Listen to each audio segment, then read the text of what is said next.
The little boy had separation anxiety. He needed someone by his side to feel secure. Every day he'd cling to a little girl named Yuan. The little girl liked him too. After they grew up, he confessed to lots of girls at school. They all rejected him. One day he actually confessed to his best friend of 10 years. Yuan. The girl thought she was just one of many people he liked, so she rejected him on the spot. He ran off embarrassed. They couldn't even be friends anymore. That day the girl walked past the guy's classroom.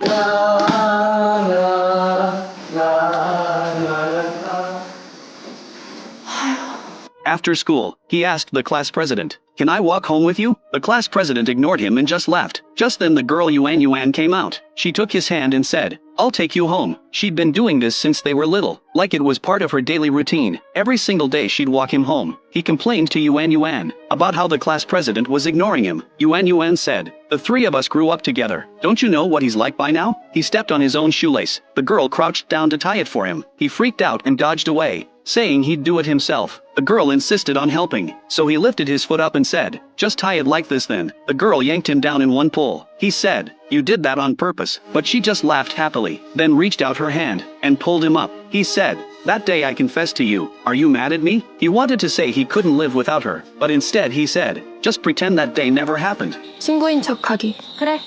Ego was working part-time at a supermarket. He asked the class president why he rejected so many girls. The class president said it's because he already liked someone. The next day at the cafeteria, the three of them each had more food than the last. Just then a tall girl ran in. Ego's jaw dropped in shock. In a flash, the class president disappeared. The tall girl was looking for the class president. She was his obsessive pursuer. That day a girl gave the guy a heart-shaped note with her contact info on it. He thought she was another one of the class president's admirers. He said, "I'll pass it along for you." The girl said, "No, it's for you." He was totally shocked. "Why would you give it to me?" The girl said, "Because I think you're cute. Make sure you contact me. My name's Xiao." Ego ran over and asked, "Did she come to yell at you?" He said the girl said he was cute. Ego said, "Did I hear that right?" She must have lost a bet with her friends and came over to take her punishment. The girl ran into the class president in the hallway. She suddenly started coughing, said she might have a cold, asked the class president to feel if she had a fever. The class president reached out and straight up slapped his hand on her forehead, said, "Yeah,